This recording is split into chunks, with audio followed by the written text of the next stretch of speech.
Bom dia, é um prazer estar aqui convosco e de volta à Manifesta neste formato. Agradeço aí o convite que me fizeram, da Animar e dos outros parceiros. E indo direto ao assunto, porque o tempo é pequeno e interessa-nos maximizar depois a conversa, deixar aqui, em jeito de introdução, cinco notas. Tenho aqui em 4 papelinhos, mas enfim, isto poderia estender-se um pouco mais. Mas para falar do local e dos sistemas alimentares locais, eu começava pelo global,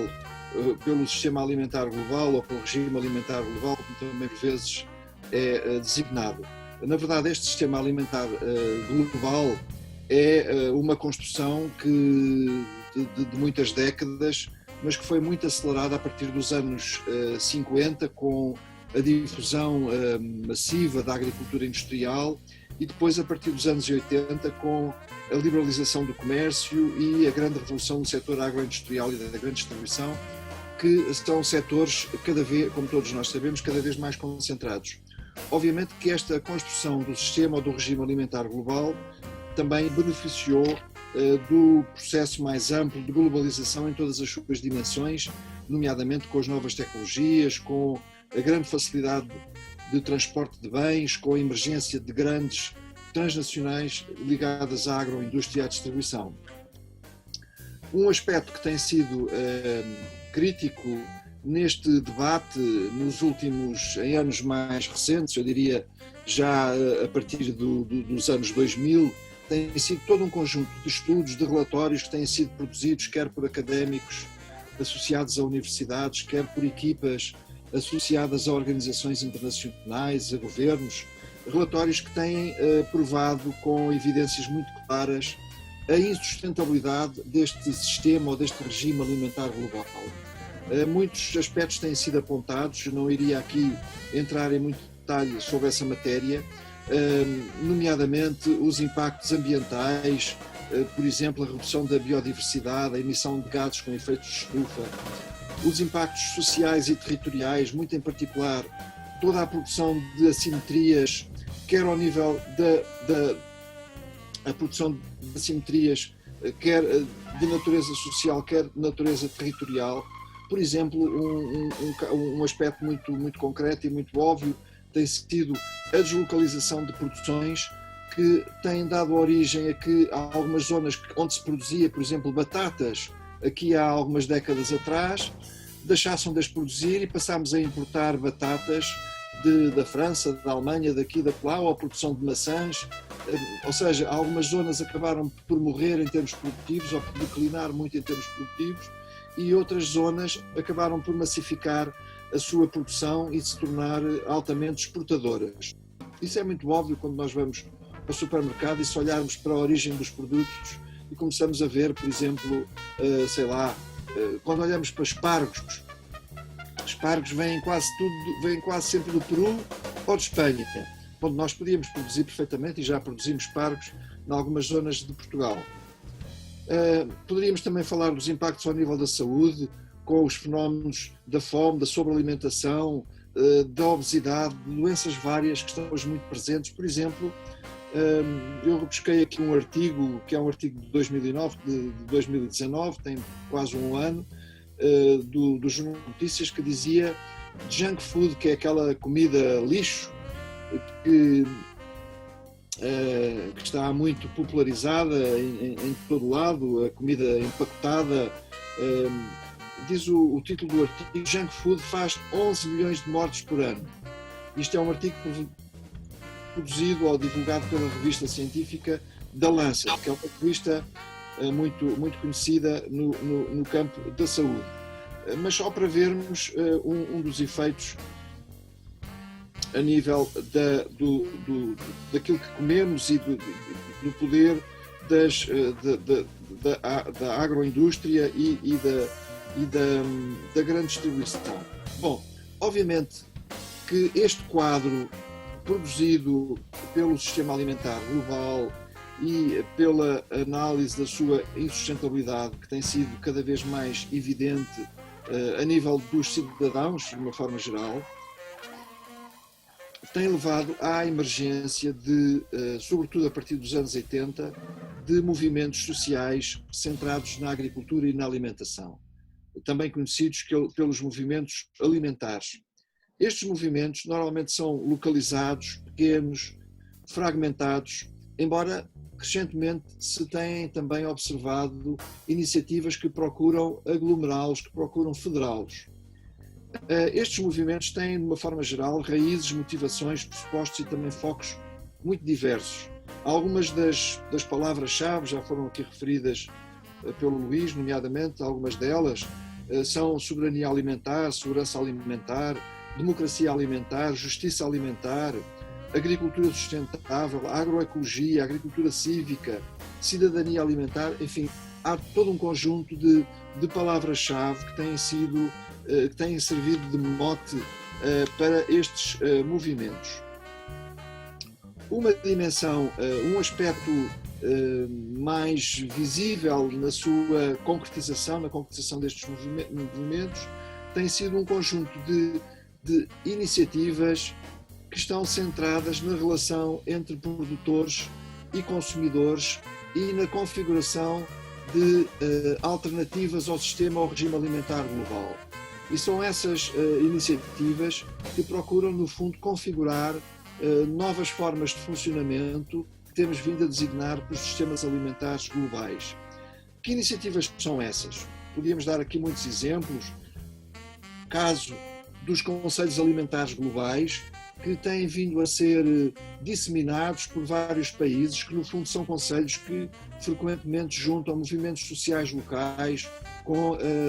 as autarquias ou com os municípios, com associações de desenvolvimento, enfim, e que procuram refletir e produzir orientações quanto ao funcionamento da ligação,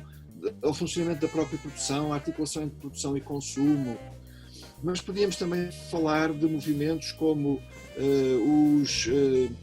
a agricultura apoiada pela comunidade, os famosos CSA, o AMAP, o próprio povo que já foi aqui referido pelo Luís. Também podíamos falar de toda a dinamização que tem sido observada dos mercados locais de venda direta, da venda direta de produtos a escolas, hospitais, estabelecimentos prisionais, IPSS, as lojas de quinta, as cooperativas de consumo, enfim, há toda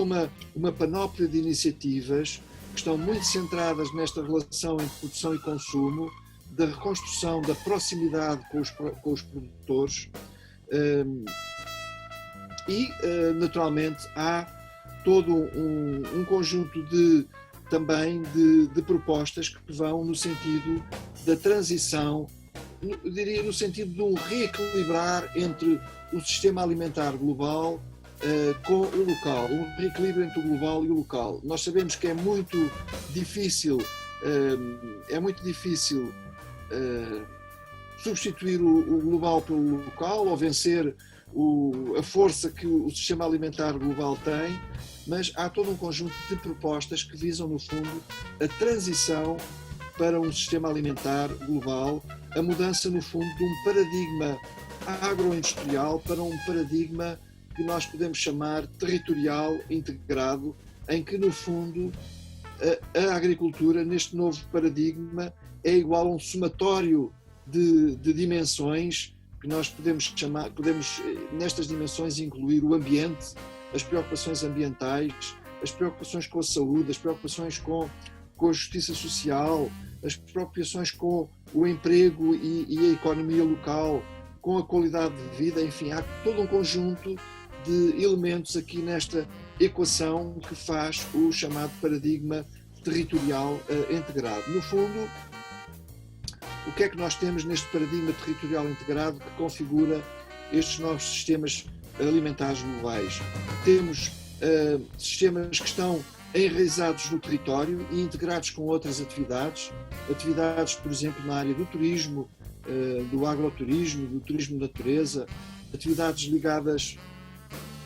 ao ambiente, atividades ligadas à própria cultura e a novas formas de ver a alimentação. Temos também este sistema mais valorizador dos recursos de cada local, de cada território e mais valorizador, sobretudo, das relações de proximidade e promotor de distâncias, de distâncias curtas entre produção e consumo e também de dietas mais baseadas em produtos frescos e em produtos menos processados. Portanto, é neste contexto também dos sistemas alimentares locais que nós falamos cada vez mais de redes alimentares alternativas, que são, no fundo, também iniciativas mais enraizadas, iniciativas de proximidade, com práticas diferentes de produção e distribuição, mais focados na sustentabilidade de uma forma geral, quer do ponto de vista ambiental, mas também do ponto de vista social, económico, e, sobretudo, também estes sistemas e estas redes configuram muitas iniciativas de experimentação de novas atitudes e novas práticas de diferentes atores. Ou seja, o que nós estamos a observar quando hoje falamos desta transição e da criação de sistemas alimentares globais, o que nós estamos a falar de um conjunto, de um enorme, como é que lhe podemos chamar, de um enorme conjunto de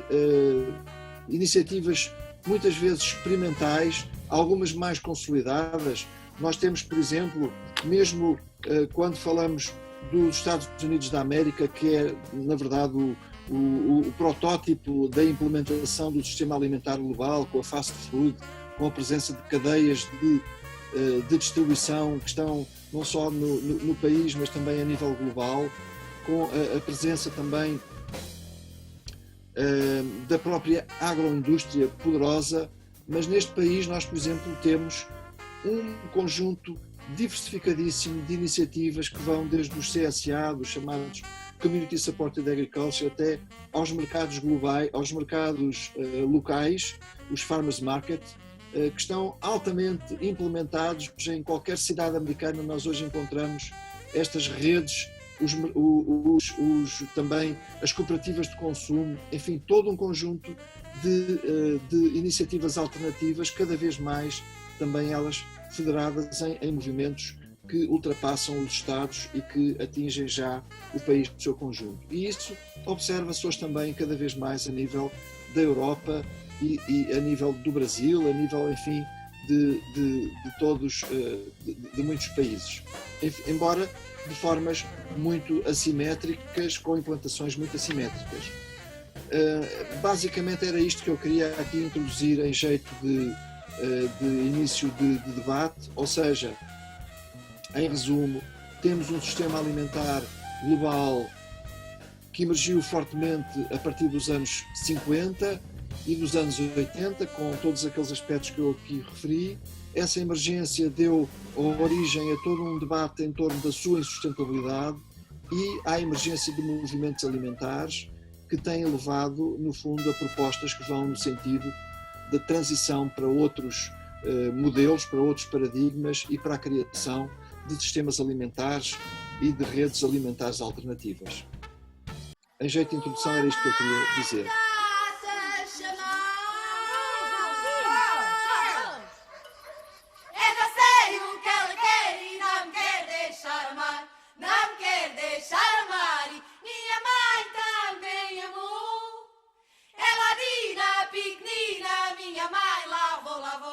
Joguei a laranja ao ar, mas do ar no chão caiu.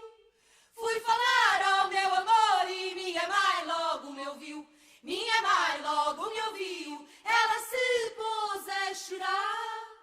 Não chore minha mãe, não chore, não chore minha mãe, não chore.